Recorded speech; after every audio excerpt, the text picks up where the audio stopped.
Hello and welcome. Oh, it's the MattyDaddy. Guns a-blazing. We're doing quick hitters, getting in and getting out. Today, we got two things to accomplish. Baker Mayfield, baby. But not just Baker, the Browns. And like the sound says, all gas and no break. We're talking to the one. He does 14 personnel, going for two. You name it, the nightcap, he's on it. We're going live. We're going to the heart. Shane Barrett, baby. What's up, my man? What is up? I love your intro video and music. I'm pumped.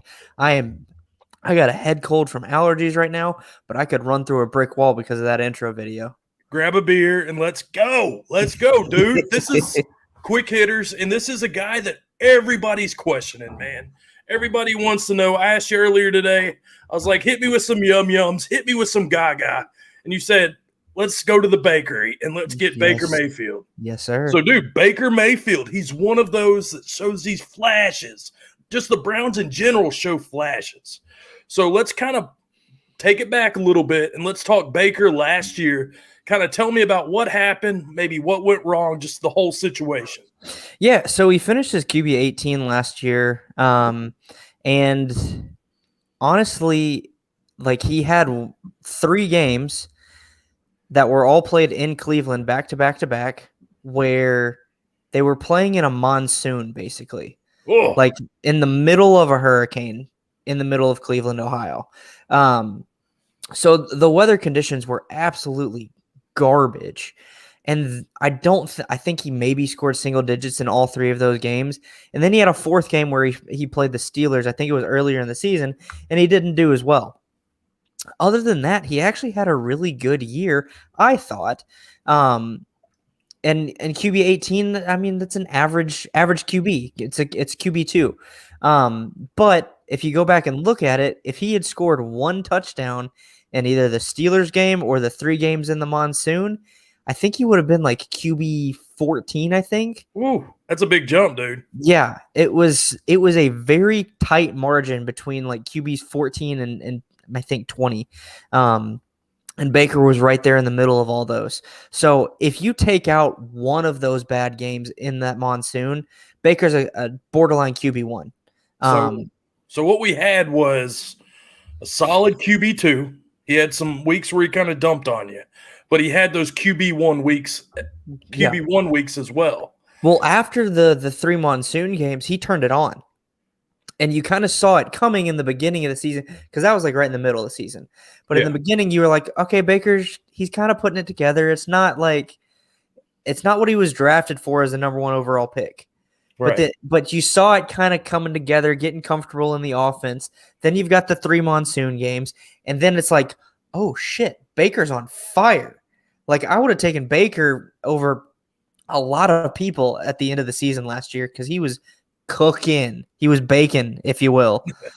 He's a bakery, and he's getting started. So let's talk. So we've seen last year, like you said, bad games, but it was rain. It was monsoon weather. Yeah. Let's talk about this offense and the weapons surrounding him. A good offensive line, and then kind of fill me in on these weapons surrounding him.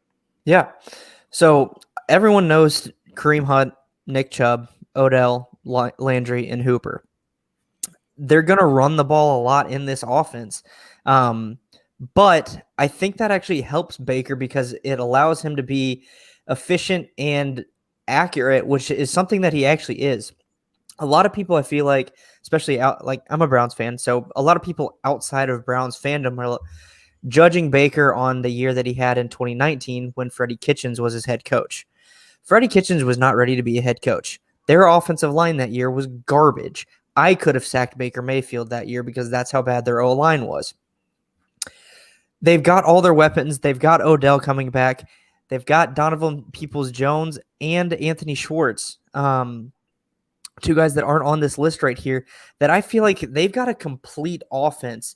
And Baker's got all the weapons that he needs. He's going to have the protection. This could be a career year for Baker, in my opinion, even with them being in a running offense.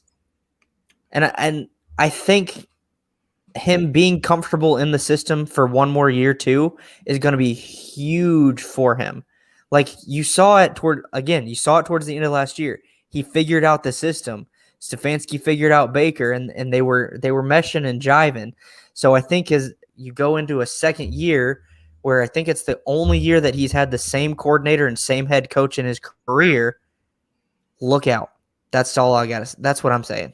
Woo! As Ric Flair would say, wheeling and dealing, and profiling. Shane Dog, you're in the sales. You've got the background.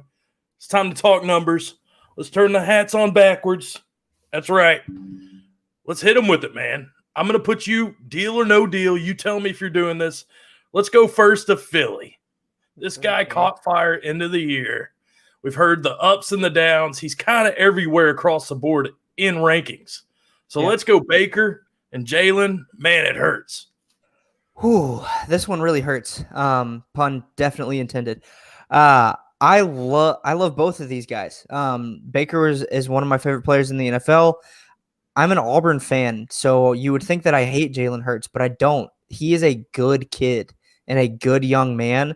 And so just because how inspirational he is off the field, I want to see him succeed.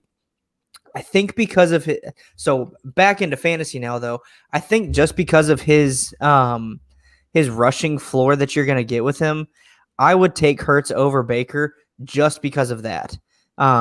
Baker's not going to get you that rushing floor, and he might be, I guess, game scripted out if they get up enough early to where they're going to be running the ball.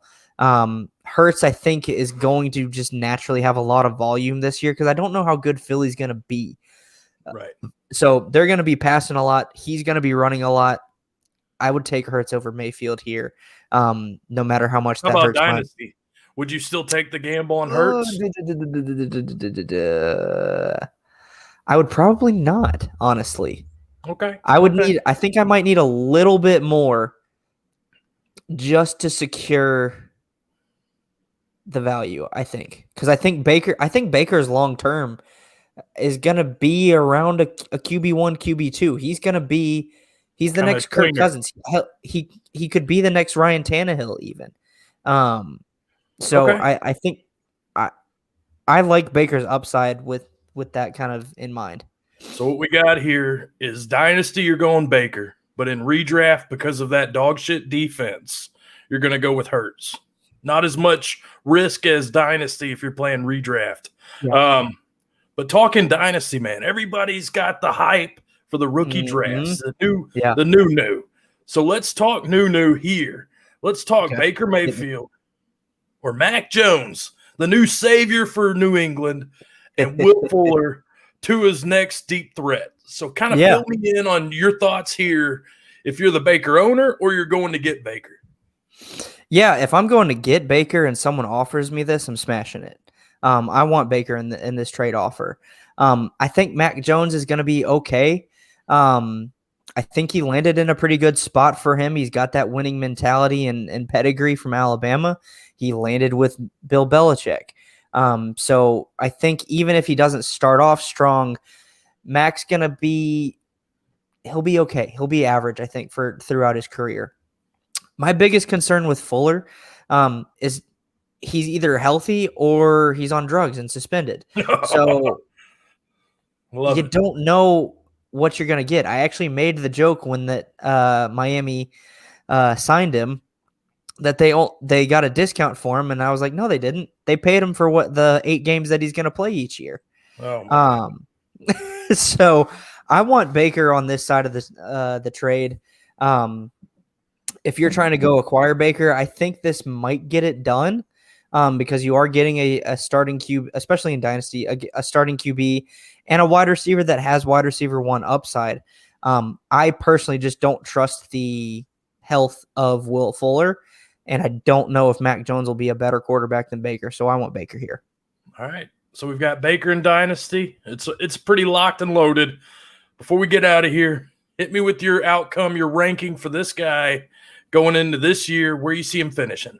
Yeah, I've got him at if I remember correctly, around my QB 12 in Dynasty rankings. I think for this year, though, I think his ceiling could be QB 10, honestly.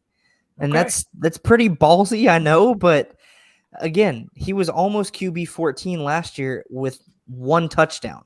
if he has one game with 3 touchdowns, he probably could have propelled himself up into that QB1 range. Okay. And I think, again, with the year under Stefanski, not having to switch coordinators, not having to switch head coaches, and just being more comfortable in that system, it could be a very, very good year for Baker. It's going to be an interesting year because we didn't really touch on it, but Odell. Yep. What he brings to the field, when he's on, he's on. Yeah. So they need a healthy Odell, or they need to find out what's going on and let the Donovan Peoples-Jones, these other guys. I would honestly trade Odell if I were Cleveland. And I hate that personally because Odell's my second favorite player. So when they traded for him, I was like, yeah. But I feel like, shit, what I get? Damaged goods. But I feel like Baker tries to force him the ball too much. And because of that, it throws off the whole rhythm of the offense. And so I feel like when Baker was out, or not when Odell was out, Baker was able to just kind of flow through the offense and make his actual reads without having to try and force it to Odell because he knew Odell would bitch and whine at him. So I would trade Odell personally, but I love him. So if he can mesh and jive in the offense, they've got the setup with the wide receiver core that they have and those 2 running backs. Too sweet, I love baby. Too sweet. Baker's bacon. Odell just needs to get it healthy and perform. Dude, Quick hitters, Shane Dog, Fantasy Collective, the Nightcap, cool as the other side of your pillow. He's on going for 2, 14 pod. He's all over and he's taking off. Dude, until next time, thank you. And it's been my pleasure, my treasure. Thank you for having me.